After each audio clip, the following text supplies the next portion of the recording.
Ninguém sabe ao certo quando os primeiros rumores surgiram. Alguns dizem que foi na década de 80, quando militares começaram a desaparecer, sem deixar rastros. Outros afirmam que tudo começou muito antes, quando os rádios de expedições captaram vozes que não pertenciam a nenhum homem vivo. Mas uma coisa é certa: existe algo nas profundezas do Amazonas que nunca quis ser encontrado. Algo que respira na escuridão. Algo que observa. Os moradores mais antigos evitam falar sobre isso. Quando alguém insiste, eles desviam o olhar, murmuram uma prece curta e sugerem que o visitante volte para casa antes do pôr do sol. E se você perguntar sobre o Burial Point, o suposto local onde tudo começou, será recebido com um silêncio tão pesado que parece abrir rachaduras no ar. A verdade é que o Amazonas esconde coisas que não estão nos mapas. Tribos que foram apagadas da história. Instalações que nunca deveriam ter existido. E marcas no solo que não foram feitas por mãos humanas. Mas o que realmente apavora é o que foi descoberto. E imediatamente enterrado por uma equipe que jamais voltou para contar. Dizem que o governo sabe. Dizem que acobertou tudo. E dizem que, mesmo depois de queimar documentos, demolir estruturas e silenciar testemunhas, não conseguiu conter o que vive lá dentro. Porque aquilo não pertence ao passado, não pertence à ciência. E certamente não pertence à humanidade. Hoje, você vai ouvir aquilo que ninguém deveria ouvir. Vai conhecer o relato proibido de um homem que conseguiu escapar, mas nunca saiu verdadeiramente da floresta. Porque quando o Amazonas escolhe alguém, ele não devolve a alma, só o corpo. Há décadas, o Amazonas é palco de histórias enterradas, apagadas, rasuradas por forças que jamais quiseram ser nomeadas. O que você vai assistir agora não é turismo, não é investigação comum, e muito menos ficção. É um relato costurado com fragmentos proibidos, reunidos por alguém que pagou um preço alto demais para sobreviver. Antes de continuar, já deixa o like, porque esse tipo de história não aparece no feed por acidente. E comenta aí embaixo de qual cidade e país você está assistindo. Porque histórias como esta se espalham pelo mundo inteiro. Mas a origem, essa permanece oculta sob a copa mais densa da Terra. O vídeo de hoje vai te levar por caminhos que não constam em satélites. Você vai conhecer operações secretas soterradas, registros que desapareceram de arquivos públicos e eventos que reduziram homens preparados a sombras trêmulas. Quando falarmos de Burial Point, entenda: não é apenas um lugar, é um ponto de interseção entre o natural e o inexplicável. Prepare-se para caminhar pelo rastro de uma expedição que deveria ter tudo: mapas, equipamentos, apoio militar, especialistas. Mas faltava o principal: permissão. Não do governo, não de alguma entidade internacional. Permissão da própria floresta. Só siga se estiver pronto, porque depois de ouvir o que aconteceu, a forma como você olha para o Amazonas nunca mais será a mesma. Tudo começou com um mapa que oficialmente não existia. Um pedaço de papel envelhecido, encontrado dentro de uma pasta militar, sem identificação, marcada apenas por 3 letras carimbadas com tinta desbotada. BPX. Nenhum registro digital mencionava aquilo. Nenhum arquivo físico podia ser acessado sem desaparecer misteriosamente. Alguns dias depois, o mapa mostrava uma região isolada do Amazonas, muito além do que qualquer cartógrafo civil teria acesso. Não era um mapa de rios ou rotas. Era um mapa de silêncio. Tinha marcações de áreas proibidas, pontos de desaparecimento e uma trilha fina que terminava abruptamente numa clareira desenhada como um buraco negro. Os poucos que viram o documento descrevem a mesma reação. Uma sensação de que aquela região não estava sendo representada, mas abissada. Como se o mapa não fosse feito para orientar alguém até lá, mas para impedir que alguém se aproximasse. A equipe que decidiu investigar o local era formada por 6 homens, 4 militares, um cartógrafo aposentado e um linguista especializado em dialetos indígenas extintos. Nenhum deles sabia que estava assinando sua própria sentença. A primeira noite de viagem já trouxe sinais de que algo estava errado. Os rádios falhavam sem motivo. As bússolas giravam sem parar. E, em certo momento, um dos militares jurou ter visto figuras caminhando entre as árvores, figuras que se moviam sem som, como sombras desprendidas do tronco. Quando chegaram à área destacada como nível 4, encontraram marcas no solo que nenhum animal conhecido deixaria. Os sulcos eram profundos demais, largos demais, perfeitos demais. Pareciam trilhos naturais, mas levavam a lugar nenhum. O linguista, Ruiz, começou a ouvir sons na mata. Não eram animais, não eram pessoas. Eram sílabas. Sílabas de um idioma que ele reconheceu instantaneamente. Isso o apavorou. Era a língua de uma tribo considerada extinta há mais de 200 anos. Mesmo assim, avançaram. Não por coragem, mas pela sensação de que algo os chamava. Uma espécie de pressão invisível, empurrando seus corpos, guiando-os para dentro de um lugar que a própria terra parecia rejeitar. Foi então que encontraram o marco principal do mapa. Um tronco gigantesco, caído como um colosso derrotado. Mas ele não apodrecia, não envelhecia, não cheirava a madeira, cheirava a ferro queimado. O cartógrafo tocou o tronco, e naquele exato instante, o chão tremeu como se algo embaixo estivesse acordando. Não era terremoto, não era animal, era respiração.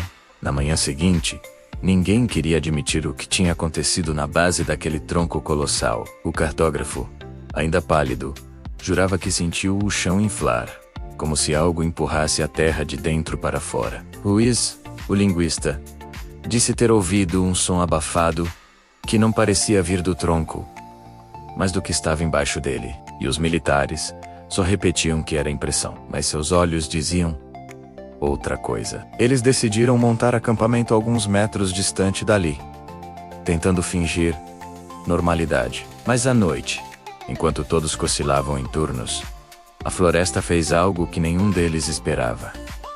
Ficou muda. Não silenciosa, muda. Nenhum inseto, nenhum farfalhar, nenhum respingo de água. O tipo de silêncio que existe apenas quando algo maior ocupa o espaço e exige que o resto desapareça. Foi no meio dessa ausência absoluta de vida que o primeiro som surgiu. Um lamento grave, profundo, arrastado. Parecia distante, mas ao mesmo tempo parecia vibrar dentro do peito de quem ouvia. Ruiz foi o primeiro a se levantar, com os olhos arregalados. Ele sussurrou: "Isso não é um animal, isso é um canto." O som se repetiu. O segundo lamento veio mais forte, mais definido, e com ele, o chão vibrou de leve. Não era tremor natural, era como se a floresta tivesse pulmões escondidos, respirando em ciclos longos e pesados. Os militares agarraram suas lanternas, apontando para todos os lados, mas a luz não penetrava a escuridão. Era como se a mata absorvesse a iluminação. Então o terceiro lamento veio, e esse não veio só pelo ouvido, veio pelo estômago, pelos ossos, pela espinha. Era um som tão profundo que parecia deslocar o ar. O cartógrafo caiu de joelhos, segurando a cabeça. "É uma voz", murmurou Ruiz. "Mas não humana, nunca humana." Ninguém sabia ao certo por quê, mas todos sentiram a mesma coisa. Aquele lamento não estava chamando, estava avisando. Era um aviso lento, ritualístico, como o toque de um sino que anuncia que algo finalmente acordou, ou que algo finalmente percebeu que eles estavam ali. Quando o sol finalmente começou a nascer, o som cessou abruptamente, como se nunca tivesse existido. Mas a floresta continuava muda. Nenhuma ave cantou, nenhuma folha se moveu. Era como se tudo estivesse paralisado. Aguardando, os militares decidiram recuar, mas Ruiz se aproximou do tronco novamente e percebeu algo novo. Debaixo das raízes expostas, havia símbolos, não entalhados, crescidos, marcas que pareciam ter se formado naturalmente, em padrões circulares complexos. Ruiz reconheceu algumas formas, eram glifos antigos, da tribo que todos acreditavam extinta. Só que esses glifos não estavam em árvores ou pedras. estavam na madeira que não apodrecia. O linguista engoliu seco. Isto é um túmulo, disse, com a voz quase inaudível. Mas não de um homem. Esses símbolos nunca foram usados para pessoas. Foram usados para entidades. Os militares se entreolharam, mas antes que pudessem responder, um som seco ecoou atrás deles. Algo tinha arranhado o chão. Não animal. N ou humano. E quando olharam para trás, viram que as marcas no solo, aquelas que não levavam a lugar nenhum, não estavam mais como antes. Elas tinham mudado de direção, agora apontavam diretamente para o acampamento deles. O clima mudou no instante em que perceberam as marcas remodeladas no solo, as trilhas rasgadas na terra, que antes pareciam aleatórias, agora apontavam todas para a direção exata onde o acampamento estava montado. Não havia pegadas, não havia rastro, não havia sinal de que algo físico caminhara por ali. Só as marcas, surgidas do nada, como se a própria terra tivesse se dobrado para alertá-los. Os militares se armaram imediatamente. Mas isso não trouxe conforto algum, porque quando eles se aproximaram das trilhas recém-formadas, perceberam algo impossível. A terra estava quente. Não morna quente, como se tivesse sido tocada por algo vivo, pesado, respirando. O sargento Lima recuou. Ele conhecia a mata como poucos, mas nunca vira a terra agir como carne. Enquanto investigavam o solo, Rhys começou a encarar a floresta de um jeito que incomodou os outros. Ele estava imóvel, olhos fixos, no denso labirinto de árvores, como se tentasse decifrar uma língua silenciosa. Quando perguntaram o que tinha ouvido, ele respondeu com uma voz quase febril. Elas estão se movendo. Todos congelaram. As sombras completou. Elas andam. Antes que alguém pudesse contestar, um movimento rápido passou entre as árvores. Não tinha forma definida. Não era humano, nem animal. Era apenas deslocamento, como se um pedaço de noite se desprendesse e escorregasse para outro lugar. O sargento apontou a lanterna, mas o feixe não alcançou. A luz parecia esmagada pela escuridão, engolida antes de tocar qualquer coisa. A partir daquele momento, a floresta não ficou mais parada. Pequenos movimentos aconteciam o tempo todo, não sons, mas deslocamentos. O ar se mexia onde não havia vento. As sombras mudavam de posição, mesmo com a luz fixa. Os militares começaram a girar em voltas, tentando acompanhar o que, aos poucos, parecia cercá-los com intenção. Um dos militares, Duarte, perdeu a calma e avançou para dentro da mata, arma erguida, gritando que não seria intimidado por coisas sem rosto. Ele desapareceu em segundos. Não houve grito, não houve galho quebrado, não houve barulho de luta, apenas o silêncio imediato, como se a floresta tivesse engolido sua presença e apagado o rastro. O acampamento inteiro entrou em pânico. Na tentativa de rastrear Duarte, os outros seguiram as sombras, que haviam se rearranjado. Foi então que viram algo que congelou todos os músculos do corpo. A trilha no solo, as mesmas marcas quentes de antes, agora desenhadas em forma de espiral. Uma espiral perfeita, longa e profunda. Como se a terra tivesse sido torcida por mãos invisíveis. No centro, havia apenas um objeto, o rádio de Duarte, esmagado como se tivesse sido dobrado. Ruiz analisou a espiral com os olhos arregalados. Isso é uma marca de passagem, disse, quase sem voz. Mas não de um ser físico. Isso é território. Os militares tentaram argumentar, mas o linguista continuou. Os relatos antigos falavam de sombras que caçavam sem tocar o chão. Eles chamavam essas entidades de os que andam na linha entre mundos. De repente, o tronco colossal, o mesmo que haviam encontrado no primeiro dia, começou a emitir um ruído estridente, parecido com madeira se partindo, mas ao mesmo tempo metálico. O som ecoou de forma irregular, como uma mensagem distorcida, e como resposta, dezenas de sombras se deslocaram ao redor, rápidas demais para serem seguidas. Não corriam, deslizavam. Foi só quando o sol começou a se esconder que eles perceberam o pior. As sombras não estavam simplesmente observando, elas estavam guiando-os para dentro do território delas, guiando-os para um ponto que o mapa marcado como BPX chamava de Burial Point. E agora, com um dos homens desaparecido, o grupo não tinha mais escolha. Ou seguiam, ou seriam levados.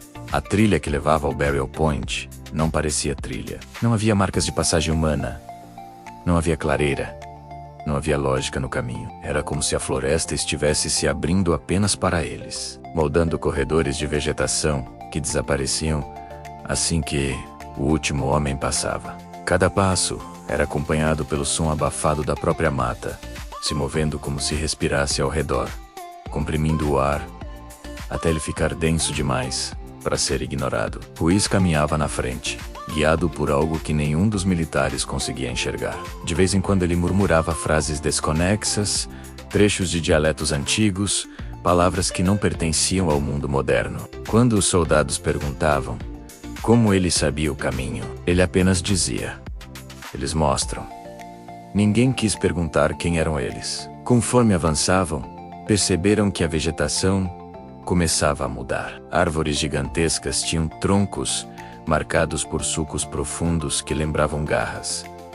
Mas não eram garras. Eram padrões, quase símbolos. Símbolos que Ruiz reconhecia, mas se recusava a traduzir. As folhas se tornavam mais escuras, como se drenassem a luz. E a umidade era tão intensa que parecia escorrer das próprias sombras. A primeira estrutura apareceu como um fantasma no meio da névoa. Um poste de madeira antiga, enterrado torto no solo, com marcas de fogo e cortes cirúrgicos atravessando sua superfície. Parecia um marco ritual, mas não de humanos modernos. Ruiz tocou a madeira e recuou na hora, como se tivesse encostado em gelo. "Isto não está morto", sussurrou. "Está adormecido a cada metro." Mais estruturas surgiam. Estacas, restos de cordas apodrecidas, marcas circulares no chão, como se algo tivesse sido arrastado repetidas vezes ao redor de um ponto central. O sargento Lima reconheceu de imediato o padrão. "Isso é zona de contenção", disse, com a voz baixa, mas feita com métodos antigos. Ruiz completou: "Não é contenção, é prisão." Quando finalmente chegaram ao centro da área marcada no mapa, encontraram o que parecia ser uma construção, mas não como as que o homem erguia. Era uma espécie de câmara natural, formada por raízes gigantescas entrelaçadas, criando uma abóbada estreita que pulsava levemente, como se estivesse viva. A luz da lanterna não penetrava mais que 1 metro, sendo engolida como se a escuridão tivesse fome. No chão, havia símbolos entalhados não por humanos, mas pelo próprio movimento das raízes. Eles formavam um círculo perfeito, com uma abertura estreita, apontando diretamente para uma rachadura no solo. Dessa rachadura, emanava um ar gelado, mas não era o frio comum da sombra. Era um frio profundo, antigo, o tipo de temperatura que carrega memória. Ruiz se ajoelhou diante da rachadura, olhos fixos, como se estivesse ouvindo algo que ninguém mais podia ouvir. Então veio o som. Não era um lamento, não era um canto, era um sussurro. Um sussurro vindo debaixo da terra, tão baixo que parecia vibrar dentro dos ossos. Os militares levantaram as armas, instintivamente, mas não sabiam para onde apontá-las. Ruiz, com a voz trêmula, finalmente disse: "Isso não é uma voz, é um chamado." E antes que pudesse explicar, o solo tremeu como um músculo reagindo a um estímulo externo. As sombras começaram a se reunir ao redor da câmara. Não eram figuras definidas. Eram contornos, deformações do ar, movimentos que só faziam sentido quando não olhados diretamente. Elas se moveram em sincronia, como se aguardassem um comando silencioso. O sargento Lima recuou, mas algo invisível o fez travar. Ruiz sussurrou: "Eles guardavam algo aqui, algo que nunca deveria ter sido mexido." A rachadura no chão começou a se abrir um pouco mais, como uma boca despertando. Foi então que a verdade começou a se revelar. No fundo da fenda, Algo brilhava fracamente. Não luz, mas movimento.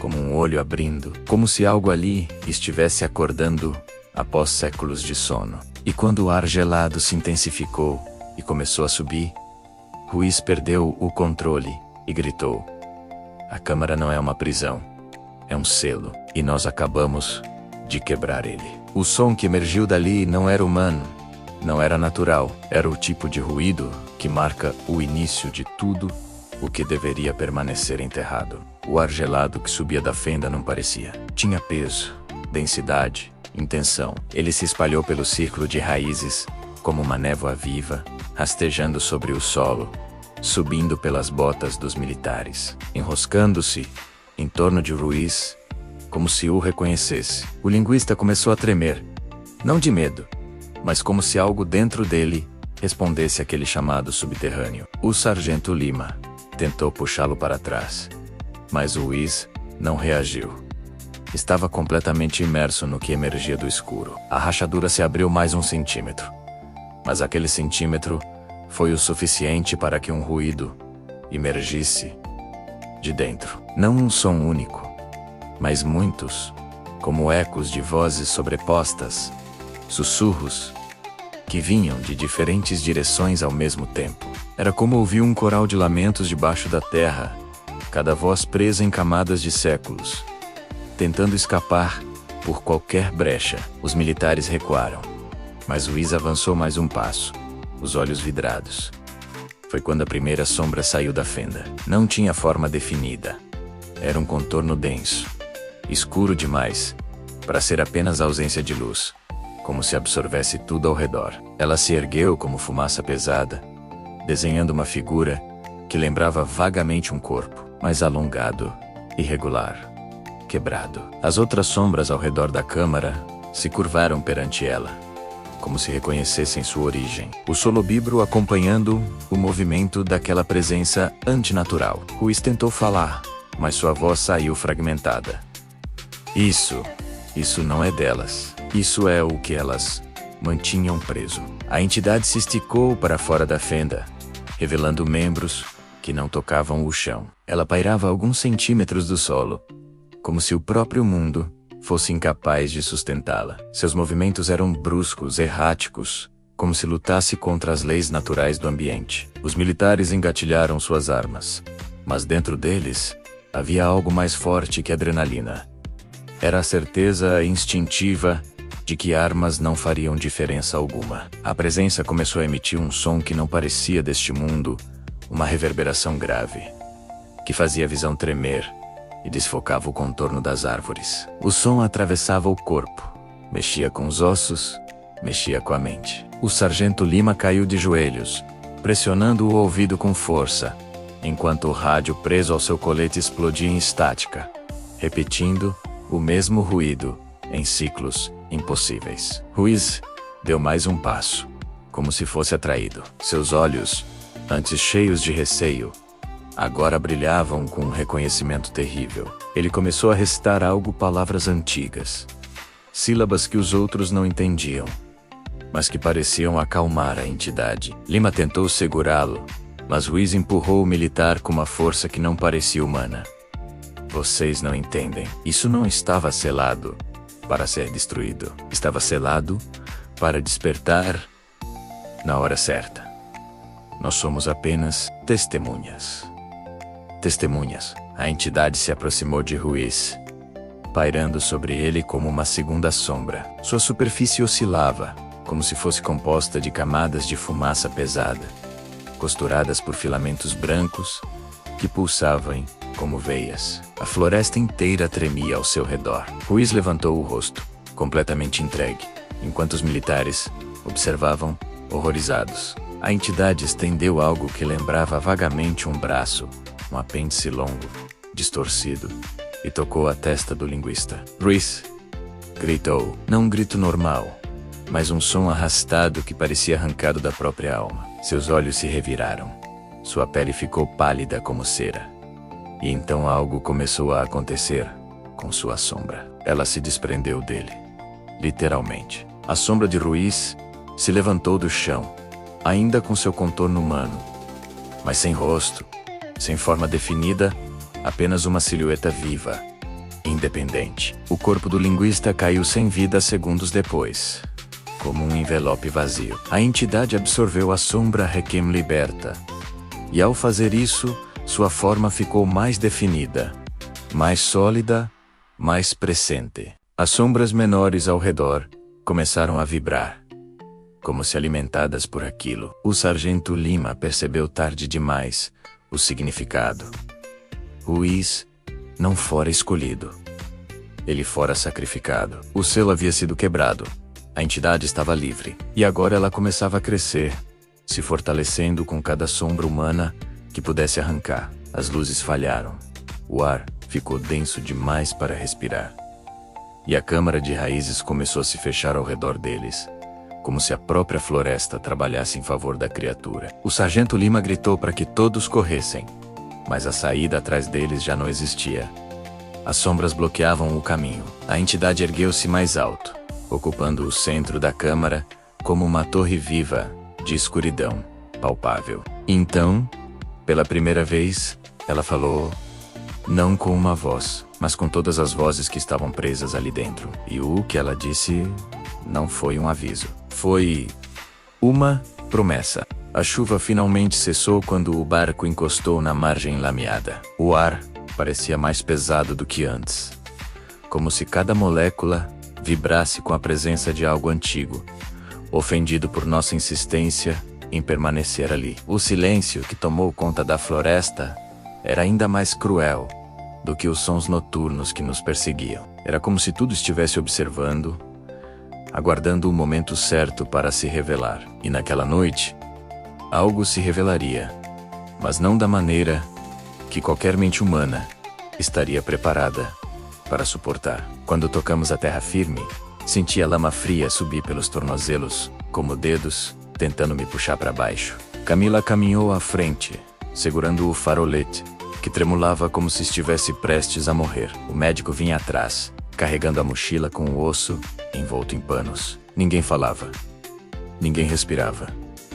De verdade, o peso do que tínhamos encontrado naquela clareira era maior que o próprio objeto. Era como carregar um fragmento de um passado proibido, arrancado à força do solo que o escondia por séculos. O acampamento improvisado parecia ainda menor do que antes. As sombras projetadas pelas árvores criavam formas distorcidas que pareciam se mover quando não estávamos olhando diretamente para elas. Enquanto acendíamos uma fogueira fraca, percebi que o médico não tirava os olhos do embrulho em suas mãos. O rosto dele estava pálido, drenado, de qualquer cor. Quando finalmente depositou o objeto no chão, o pano escorregou alguns centímetros, revelando parte da superfície irregular. Não era liso, não era humano, era alguma coisa que não deveria existir. O médico, em voz baixa, confessou que aquilo não parecia um osso comum. Havia inscrições microscópicas na superfície, marcas que pareciam ter sido feitas por algo com precisão milimétrica. Não ferramentas rudimentares, não desgaste natural. Era como se alguém, ou alguma coisa, tivesse trabalhado naquilo com uma intenção específica. Camila passou a mão pela própria nuca, como se sentisse algo rastejando ali. A floresta em volta parecia se aproximar a cada segundo, como um anfiteatro vivo que aguardava o próximo ato. Decidimos examinar o objeto com mais cuidado. Quando o médico finalmente removeu o pano por completo, uma onda de frio cortante atravessou o ar, como se a fogueira tivesse sido apagada por um sopro invisível. O osso, se é que merecia esse nome, era alongado, levemente curvo, com cavidades profundas que lembravam encaixes. O que mais me perturbou foi a textura parecia pulsar suavemente, como se estivesse prestes a despertar de um sono antigo. Camila recuou imediatamente, caída sobre as folhas molhadas. Ele apontou para as marcas que serpenteavam ao longo da superfície. Aquilo não parecia escrita humana. Não parecia escrita de espécie alguma que conhecemos. Os símbolos pareciam mudar quando observados por mais de alguns segundos, como se reorganizassem suas formas diante dos nossos olhos cansados. O médico afirmou que jamais havia visto nada parecido, nem em fósseis, nem em restos antropológicos. Isso veio de algo que não faz parte da nossa história. ele murmurou.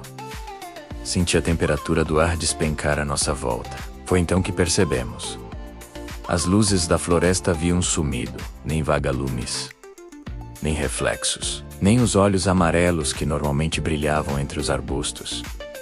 Tudo havia desaparecido. O farolete de Camila começou a chiar, emitindo um zumbido metálico. A fogueira vacilou, inclinando suas chamas, como se fossem puxadas por um vento inexistente. E no meio dessa perturbação, algo se moveu entre as árvores. Um passo lento, pesado, encharcando a terra.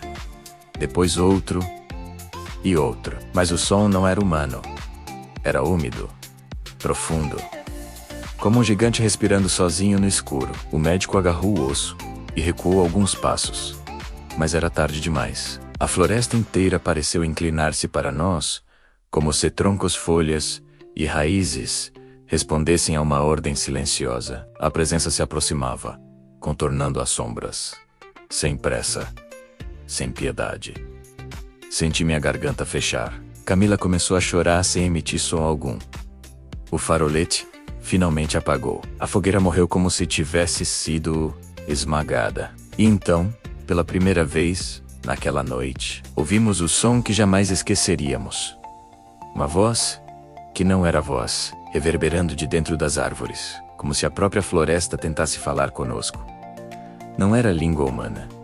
Não era ruído animal. Era algo intermediário, grave, gutural, mas com entonações que sugeriam intenção, consciência, memória. O médico caiu de joelhos, segurando o osso, com força suficiente para rasgar o pano, que ainda o envolvia parcialmente. A presença pareceu dar um passo à frente. Eu só conseguia enxergar a forma de algo enorme, muito além de qualquer medida conhecida, curvando-se sobre nós como um eclipse de carne e ossos. Meu corpo inteiro tremia, como se estivesse prestes a desligar. E então, a revelação final, o osso emitiu um brilho fraco, não luz comum, mas algo interno, quase orgânico, como fósforo se reacendendo depois de eras enterrado. A sombra diante de nós se inclinou, reagindo ao brilho. A floresta vibrou o trêmel. E antes que qualquer um pudesse gritar, o médico murmurou a frase que abriu a porta para o que viria a seguir.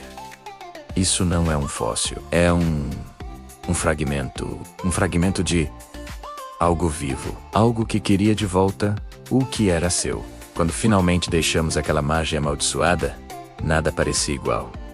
A luz do dia não iluminava como antes. Os sons comuns da floresta pareciam distorcidos, como se fossem apenas imitações baratas da vida real. O médico não falou durante toda a viagem de volta. Mantinha o olhar fixo na água escura, como se esperasse que algo emergisse para reivindicar o fragmento. Camila trêmea, tomada por uma febre repentina que deixava sua pele ruborizada e seus olhos vidrados, como se estivesse sendo observada por dentro. Eu só conseguia pensar no brilho do osso e na presença colossal que quase tocou nossos corpos.